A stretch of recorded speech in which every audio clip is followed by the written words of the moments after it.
今回は、煉獄の王に選ばれしドラゴンゾンビたち、ロマノフ一族について紹介していきます。煉獄に落とされたキングロマノフに選ばれた者たちは、地上の世界で死と再生を司る騎士になっていました。ぜひ最後までご覧ください。それでは、早速参りましょう。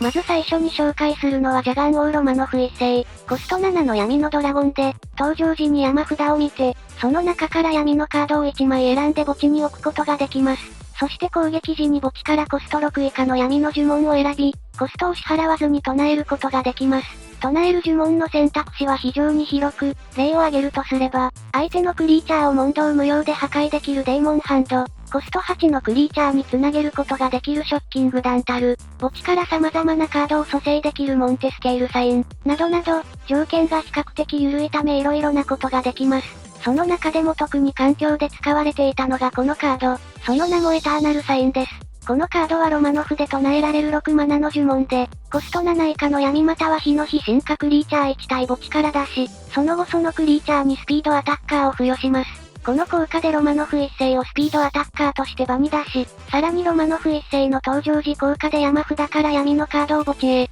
ここで落とすカードは呪文じゃなくてもいいので、エターナルサインで出せるクリーチャーを墓地に落とします。そして攻撃時にロマノフ一世の効果で墓地から呪文を唱えます。こうして唱えるのはもちろんエターナルサイン、その効果でさらに別のクリーチャーを場に出しつつ、そのクリーチャーもスピードアタッカーを得て、という感じの繰り返しで、相手に一斉攻撃を仕掛けることで、ロマノフ一世1枚からコンボをつなげて勝つことができます。そんな墓地利用の最たる例のようなこのカードですが、実は後にさらなる進化を遂げて帰ってきます。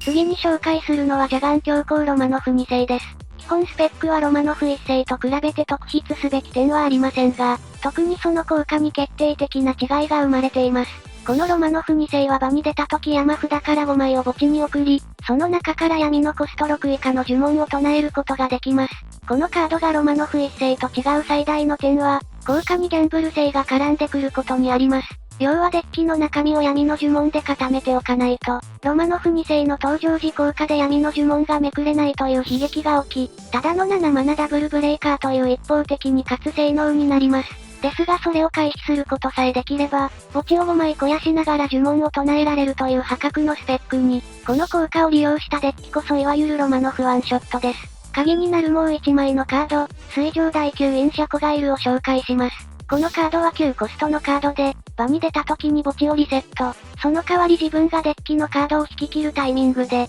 自分はゲームに負ける代わりに勝つことができるのです。一見墓地を大量に肥やすロマノフ2世とは相性が悪く見えますが、デュエルマスターズのルールの穴をついたとある方法で、シャコガイルの登場時効果を無視して勝つことができるのです。その穴というのは、いくつかの効果が同時に発生した場合は、同じプレイヤーのカードの効果であれば、順番は多少前後しても問題がないというルールです。なのでシャコガイルを場に出す行為とドロー系の呪文を唱える行為、これらが同時に行われた場合シャコガイルの効果を発動させる前に、ドロー効果でリセットされる前の山札からカードをドローできます。さらにシャコガイルの勝利効果は、常に機能している効果のため、シャコガイルのリセット効果を使う前に発動させられるのです。このデッキはそんなシャコガイルを出しつつ呪文を唱え、特殊勝利を狙っていくデッキなのですが、このシャコガイルは水の9マナとなかなかに出しにくいカードです。ではどうやって場に出せばよいのか？その答えはこのカード、先ほど一瞬だけ紹介したショッキングダンタルです。このカードは自分のクリーチャーを1体破壊し、それよりコストが1大きいクリーチャーを墓地から場に出せます。ロマノフのコストは7ですが、墓地肥やし等と連鎖させることで、コスト9のシャコガイルを手軽に場に出すことができます。しかも事前に墓地を肥やしておく必要はあるものの、コンボの指導に必要なカードはロマノフ2世のみ。そこから運よくショッキングダンタルをめくることができればコンボ指導。もしそれらがなくても、もう一度ロマノフ2世を場に出す呪文や、登場時効果をもう一度発動させるような効果のカードがあれば、そこから連鎖して勝利につなげることができます。と、このように安定性は他のデッキと比べて少し不安が残りますが、それを埋める爆発力の高さで強引に勝利することができるため、一時期は環境の中心的存在として大活躍していました。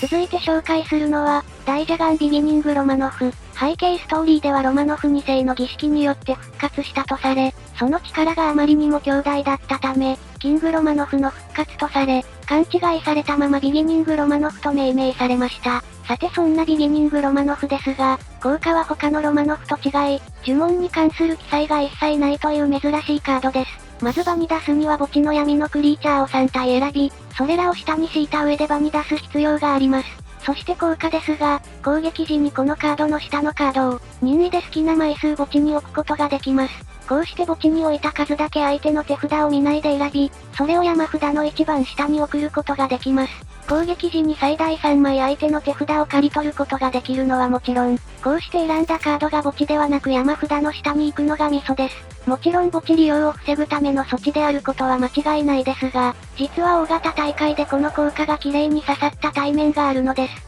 それが売券の存在でした。このカードは手札から捨てられる時に代わりに場に出し、登場時にクリーチャーを1体手札に戻す効果があります。昔から強いカードではありましたが、当時の環境でも採用され、その対策として1枚だけビギニングロマノフを採用することで、捨てずに山札に送ることで相手の売券を対策できました。このプレイングは後世にも残る伝説のプレイとして語り継がれ、とある有名 YouTuber さんが紹介したことで一躍有名になり、このカードの印象が強く残っている人も多いかと思います。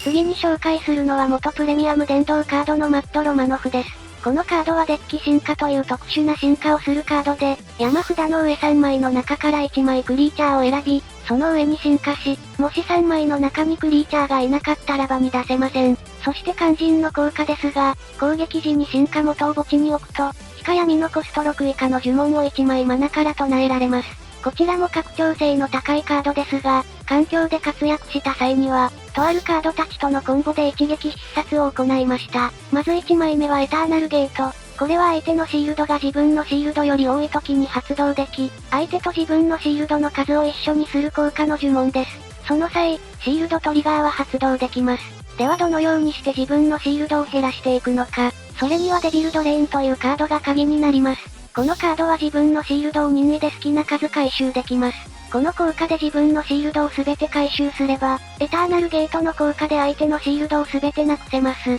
ですが、このデッキの性質上どうしても1ターンラグが生じ、その際に相手のダイレクトアタックが通れば負けてしまいます。ですがそんな心配も後期精霊ガブリエラが解決してくれます。このクリーチャーは自身のシールドがないと G0 で場に出せて、なおかつ自分が相手のクリーチャーの攻撃で負ける際に、ガブリエラを破壊することでその敗北を回避し、かつそのターンは相手のクリーチャーは攻撃できなくなります。こうすることでまず1ターンは耐えて、その後マット・ロマノフの効果で攻撃する際に、相手のシールドを丸ごと吹き飛ばし、そのままダイレクトアタック。このコンボが最速4ターン目に決まることから、マット・ロマノフはプレミアム電動カードに指定されていました。その後、プレミアム電動が解除されたこのカードですが、いくらマット・ロマノフでもさすがに1枚だけだとどうにもできないので、現在は目立った活躍がなくおとなしい印象です。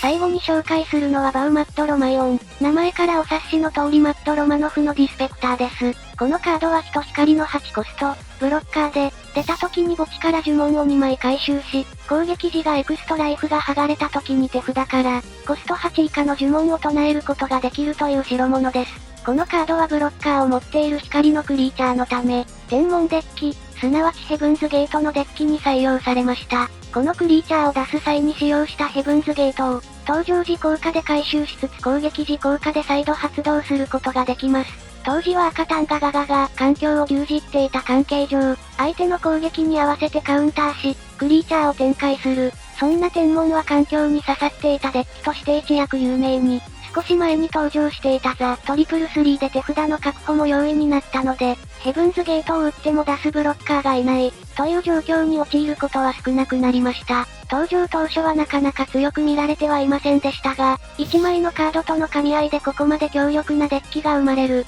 そこにデュエルマスターズの面白さがあるのでしょう。今回は、サムネにもなっている歴代ロマノフをテーマに、独断と偏見でノミネートしていきました。皆様のコメントお待ちしております。ここまでご視聴いただき、ありがとうございました。よかったらチャンネル登録や高評価で、応援よろしくお願いいたします。